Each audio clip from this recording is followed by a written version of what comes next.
역설의 영광이라는 제목으로 31절 말씀을 중심으로 해서 말씀을 나누기를 원합니다. 성경에는 역설적인 진리가 많이 기록되어 있습니다. 대표적인 역설이 약할 그때에 곧 강함이라. 그리고 자기 목숨을 잃는 자는 생명을 얻는다. 목숨을 잃는데 생명을 얻는다고 말씀하시고 너희 중에 어뜸이 되고자 하는 자는 종이 되어야 한다. 이렇게 역설을 해 주십니다. 이런 말씀들은 세상의 시선, 세상의 관점으로 보면 이해가 안 되는 말씀이에요. 앞뒤가 맞지가 않는 말씀이죠. 그리고 그런 말씀은 역설인 동시에 이 세상을 살아가는 세상의 고정관념, 세상의 가치관과 반대되는 말씀이에요. 그러니까 우리의 고정관념, 우리의 세상을 살아가는 그 세상 속에서 형성된 가치관을 깨트리는 말씀이 역설의 말씀이다 하는 것이죠. 오늘 본문 31절에도 역설의 말씀이 기록되어 있습니다. 우리 31절 같이 한번 읽어보면 좋겠습니다. 같이 읽겠습니다. 시작. 그가 나간 후에 예수께서 이르시되 지금 인자가 영광을 받았고 인자도 영광으로 말미암아 영광을 받으셨도다. 아멘.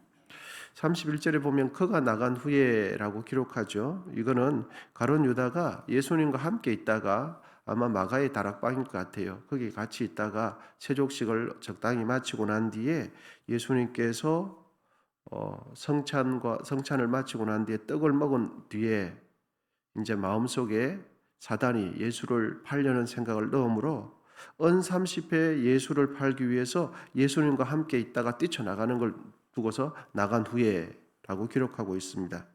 그리고 그리고 난 뒤에 31절은 가룟 유다가 예수님을 배신하기 위해서 떠나는 것을 두고서 어떻게 말씀하냐면 인자가 지금 영광을 받았다고 말해요. 인자가 영광을 받았다. 여기서 영광이라고 표현되어 있지만 실제적인 의미는 예수님께서 십자가 위에서 죽으실 것이 확정되었다. 그것이 지금 진행되고 있다는 것을 영광 받았다라고 표현해 주고 있습니다. 처참한 십자가 죽음을 당하는 것을 두고서 영광 받았다라고 말씀하고 있습니다. 그리고 더 놀라운 사실은 31절은 이어서 기록하기를 31절 우리 다시 한번 읽어보겠습니다. 시작. 그가 나간 후에 예수께서 이르시되 지금 인자가 영광을 받았고 그 다음에 우리 여러분 주목해서 한번 보십시오. 같이 읽겠습니다. 시작. 하나님도 인자로 말미암아 영광을 받으셨도다. 가룟 유다가 예수님을 팔 것을 시행하는 것을 두고서 예수님께서 영광을 받으셨다고 말씀하시고 그리고 난 뒤에 문장이 이어지기를 하나님도 예수님의 그 인자 되심으로 인하여 영광을 받으셨도다. 이렇게 기록해 주고 있습니다. 십자가 죽음을 통해서 하나님도 영광을 받으셨다. 이 말씀은 이것도 영광이라 표현되어 있지만 예수님의 십자가 죽음을 통해서 하나님의 구속사의 뜻이 성취된다는 것을 말씀해 줍니다. 예수님의 십자가 죽음으로 인하여 하나님의 뜻을 이루게 되는 것, 하나님의 뜻이 창세기부터 아담과 하와가 범죄한 그 이후부터 하나님께서 인류에 대한 구원 계획을 세우셨는데 그 하나님의 구원 계획이 하나님의 뜻이 이루어지는 것을 두고서 하나님께서 영광 받으셨다. 이렇게 말씀해 줍니다. 예수님의 십자가 죽음은 하나님의 거대한 구원 계획을 알지 못하는 이들의 시선에는 예수님의 십자가 죽음은 실패자의 죽음이에요. 인생 낙오자의 죽음이고 외면당하는 자의 죽음이고 미련한 자의 죽음이고 수치스러운 죽음이죠.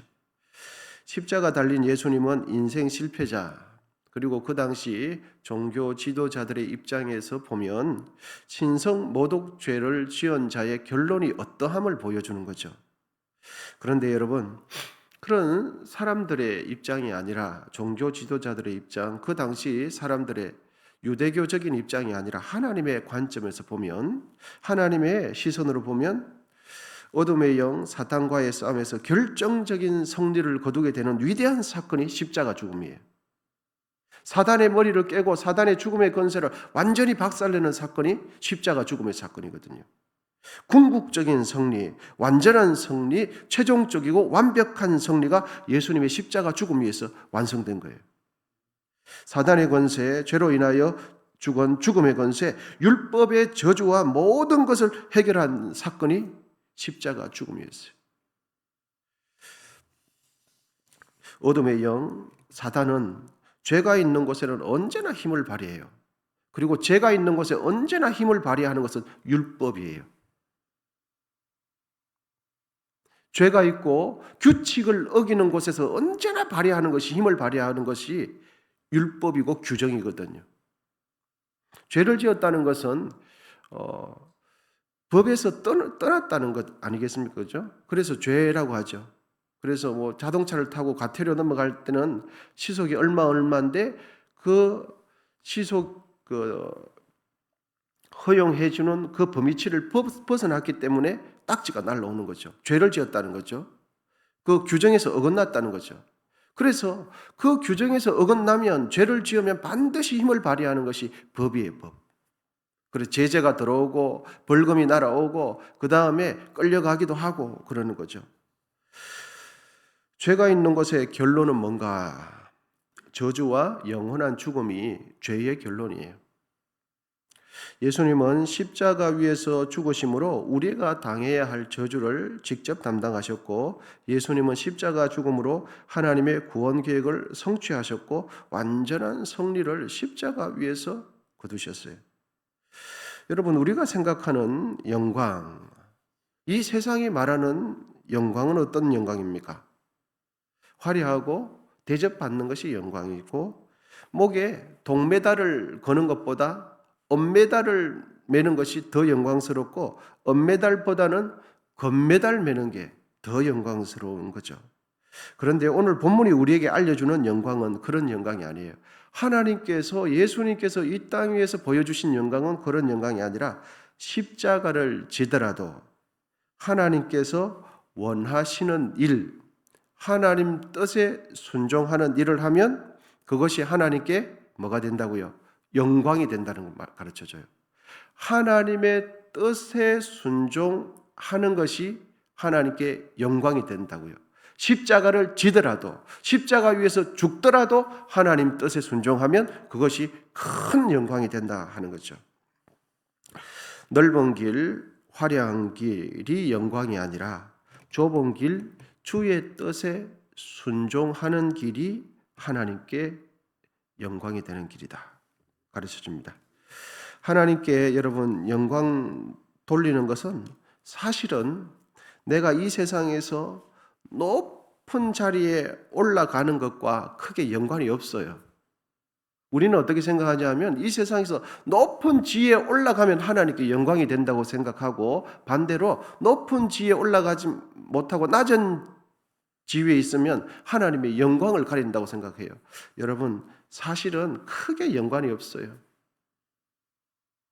아마 제 말이 순간 과연 그런가? 우리는 그렇게 생각하지 않았는데 잘 이렇게 수용이 안 될 수도 있어요. 여러분, 그러나 하나님께서 영광 받으시는 길은 우리가 이 세상에서 말하는 성공 여부와 크게 연관이 없어요.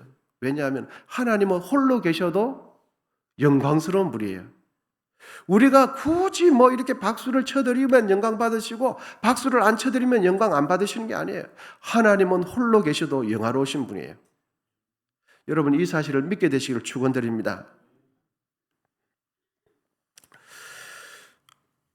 하나님의 말씀대로 온전히 순종하다가 이 세상의 시선으로 봤을 때 혹여 실패하더라도, 하나님의 뜻에 순종하다가 망하게 되더라도 그 실패가 하나님께 영광이 돼요.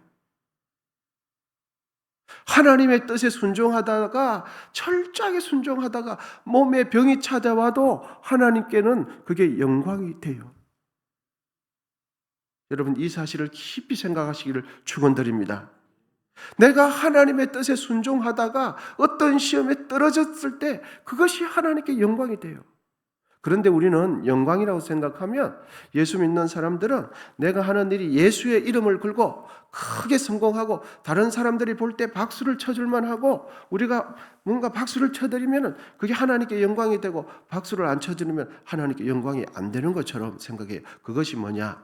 우리가 이 세상을 살아갈 때 세상의 가치관이 우리 속에 싹 들어온 거예요.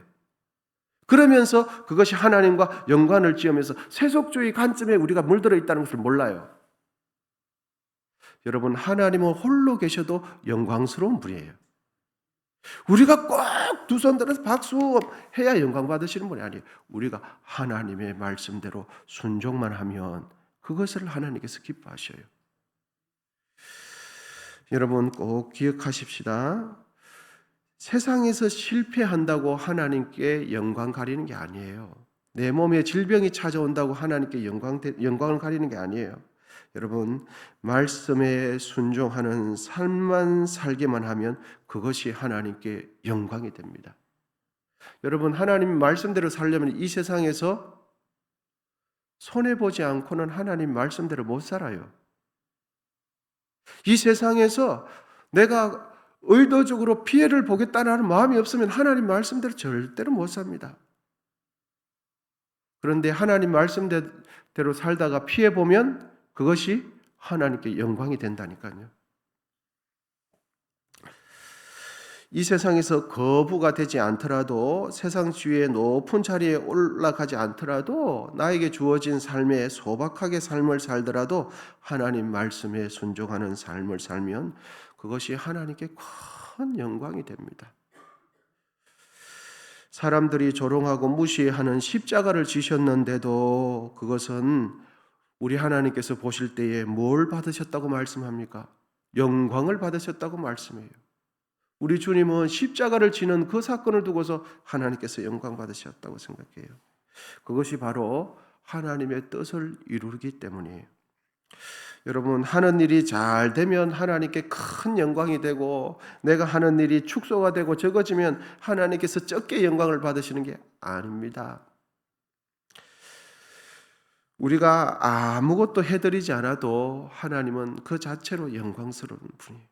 천사가 하나님을 영광스럽게 찬양하고 하나님의 존재 자체가 그 모든 영광을 뿜어내는 거예요. 우리는 그 영광을 인정해 드릴 뿐인 거죠. 그러므로 우리가 하나님께 가장 크게 영광 돌리는 것은 하나님 자신을 기뻐하는 거예요. 하나님을 위해서 뭘 해드려서 영광이 되는 것이 아니라 하나님 자체를 기뻐하는 것 자체가 하나님께서 제일 좋아하세요.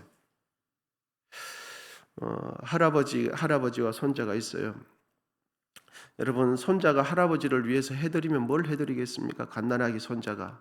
그런데 손자가 할아버지를 가장 기쁘게 해드리는 방법은 손자가 누구를 좋아하는 거예요? 할아버지 자체를 좋아하는 것 자체가 할아버지가 제일 좋아하는 거예요. 할아버지를 위해서 막 이렇게 걸레질을 하고 용돈을 그 갓난아기가 드리고 할아버지를 뭘 위해서 그런 것이 아니라 할아버지 품에 안기는 자체가 할아버지가 제일 좋아하는 거 아닙니까? 할머니가 제일 좋아하는 거 아니에요? 똑같아요. 우리가 하나님을 영광스럽게 해드리는 가장 첫 번째는 하나님 자신을 제일 좋아하는 거예요. 세상의 지위와 아무 상관없어요. 내 건강의 상태, 내 통장의 돈의 상태, 세상이 나를 어떻게 바라고 아무 상관없어요. 여러분, 하나님 자신을 기뻐하시기를 축원드립니다. 그리고 할아버지가 그 다음 좋아하는 것은 그 갓난 아기에게 할아버지가 이런 말을 요구를 했을 때 그거를 하려고 하는 것 자체, 실패도 괜찮아요. 어린아이에게 저것 좀 갖다 주렴 하려고 할 때 그 어린아이가 가서 걸어가다가 넘어져서 이렇게 갖다 주려고 하는 것 자체에 할아버지 마음이 너무너무 좋은 거죠. 어린아이가 못 가져와도 상관없어요. 그런데 할아버지의 말씀을 듣고 어린아이가 하려고 할 때 할아버지는 가슴이 녹아 좋아 너무너무 좋은 거죠. 그래서 우리가 하나님께 영광 돌리는 방법은 바로 그럽니다. 하나님 자신을 좋아하고 그 다음에 하나님 말씀에 순종하면 무조건 하나님께 영광이 돼요. 순종하다가 망해도 큰 영광이에요. 그런데 우리는 믿음이 없어서 내가 생각할 때 하나님 말씀대로 하다가 망할 것 같으면 해요, 안 해요? 절대 못하죠. 분명히 하나님께서 좋아하실 건데 그대로 하면 망할 것 같아요. 그래서 못해요. 그래놓고 이제 세상에서 내 지혜를 짜내서 이렇게 하나님 말씀과 살짝 변칙해서 뭔가 큰 영광, 큰 소득이나 큰 성과를 이루면 하나님을 위해서 내가 큰 영광, 여러분 아니에요. 하나님께서 보고 서운해하세요. 서운해하신다고. 왜 너의 잔머리를 굴리느냐? 왜 인간적인 장계를 쓰냐? 하나님께서는 그렇게 성공 거둔 것은 영광받지 않았어요. 우리가 인위적으로 인본주의적인 적으로 다른 사람들이 다 좋아하니까 하나님께서도 좋아하실 것이다 라고 생각해서 그렇지 전혀 그렇지 않습니다. 여러분, 예수님께서 오늘 본문 십자가를 지기 위해서 나가셨어요. 그런데 우리 하나님은 그걸 보고 뭐라고 말씀하시냐? 인자로 인하여 하나님께서 뭘 받으셨다고요? 영광을 받으셨다고요. 영광을 받으셨다. 우리 시선의 입장에서 보면 예수님은 그렇게 하시면 안 되죠. 제자들이 예수님 바라보는 시선을 볼까요? 예수님 망하시는 길이에요. 제자들이 굉장히 서운해요. 주위 사람들도 뭐라 그럽니까? 그리고 예수님께서 나귀를 타고 예루살렘에 입성하실 때 전부 다 새로운 왕이 통치가 하면은 우리 먹고 살고 잘해주겠다. 로마의 압제에서부터 우리를 해방시켜주겠다라고 했던, 그래서 그걸 영광이라고 생각했어요. 그런데 십자가를 지러 죽으신다고 하니까 무리들은 어떻게 해요? 침뱉어요. 무리들은 손가락질해요. 그리고 지나가는 행인들이 십자가에 죽은 예수를 보면서 어떻게 해요? 머리를 갸웃갸웃 흔들려. 정신병자처럼 그렇게. 그런데 우리 주님은 십자가 지는 것 보고 큰 영광을 받으셨다 그러는 겁니다. 여러분, 세상에서 내가 높아지고 난 뒤에 하나님께 영광 올려드리려고 생각하지 마십시오. 지금 말씀에 순종하는 것 자체가 영광이에요. 나중에 내가 잘 돼서 높은 자리 가서 내가 큰일 해가지고 회사를 키워가지고 그때 교회 목사님을 모시고 그리고 주위 사람들 다 해가지고 이렇게 이웃 주민들 다 이렇게 보란 듯이 섬겨야 영광이 되는 게 아니에요. 오늘 하루하루 우리에게 주어진 소박한 삶, 우리에게 주어진, 나에게 주어진 일, 우리의 가정에 필요한 일, 예수 그리스도의 이름으로 그것을 해내는 것 자체가, 그리고 사랑의 마음으로 해내는 것 자체가 우리 하나님 보실 때에 영광 받으세요. 오늘 하루 주와 동행하심으로 우리의 소박한 삶이, 우리의 소박한 몸짓이 하나님께 영광 되시기를 원하고, 그리고 내 마음이 하나님을 기뻐하고 내 마음이 하나님 뜻대로 순종하려고 하는 그 마음을 잡수셔서 그렇게 살아가시면 우리가 이 하루 살아갈 때 하늘 아버지께서 우리를 보시고 너로 인하여 오늘 이 하루 내가 영광 받았다 라고 말씀하실 줄 믿습니다. 기도하겠습니다.